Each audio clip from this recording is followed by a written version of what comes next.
You used YouTube to build your comedy business, which is using an online tool to build an offline gig, right? But your YouTube videos don't have a call to action at the end of them. It's not, you don't have kind of like, okay, come see me play or buy my stuff or do all these things. So how were you using YouTube to actually fuel your offline business without buy my shit? Well, I've gotten smart. Now the videos do have call to Now you action at do. the Now end you, of yeah, them. that's true. Most of them do now. Yeah. Yeah, and of course, when I was touring before the quarantine, oftentimes it's like, hey, check out weighingwithjp.com/events for my stand-up tour schedule. And now, needing to pivot, now I'm doing live stream comedy shows every Friday night. So doing them from my living room to broadcasting to your living room. So now my call to action is join me for my, live stream comedy show, wakingwithjp.com/live. And yeah, and the cool thing with that, it took me a while to like get smart and do that. And I also had a little bit of resistance, like, I don't want to just be in people's face advertising. Yeah, I find it feels so good. Like if I put my heart and soul into a video, give people a good value, 3 years an entertaining experience, then like I feel totally good. Like here's a little ask, and I'm a human. I also need to eat.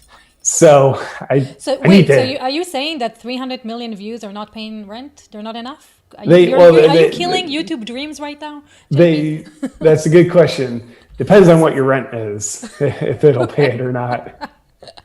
So being a big YouTube star is not the end all be all for actually making a living, right? Dude, it's the beginning. Man, no. I mean, getting a big YouTube audience, the revenue you make from YouTube is the least of the potential. And if that's all you're living on, which, eventually you can get to a point where you can live on it.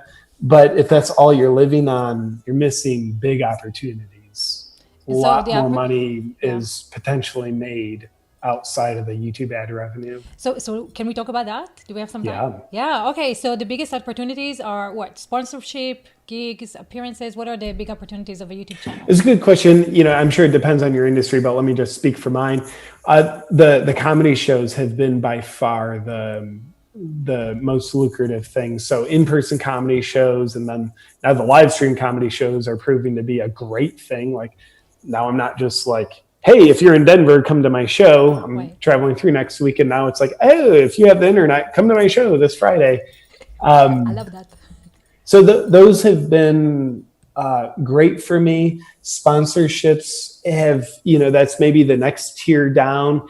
That's something, I like. It's one of the baskets of diversification, yet there's so much outside of my control there that I don't ever want to just depend on sponsorships, but I'll take them when the situation's right.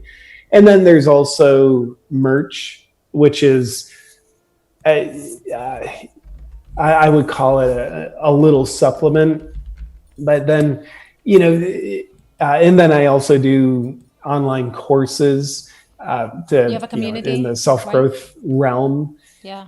So yeah, it's kind of like you look at what you do and like, cool, like YouTube gets to be a way to connect. So YouTube is kind of like the marketing arm for all these other things. Yeah, absolutely.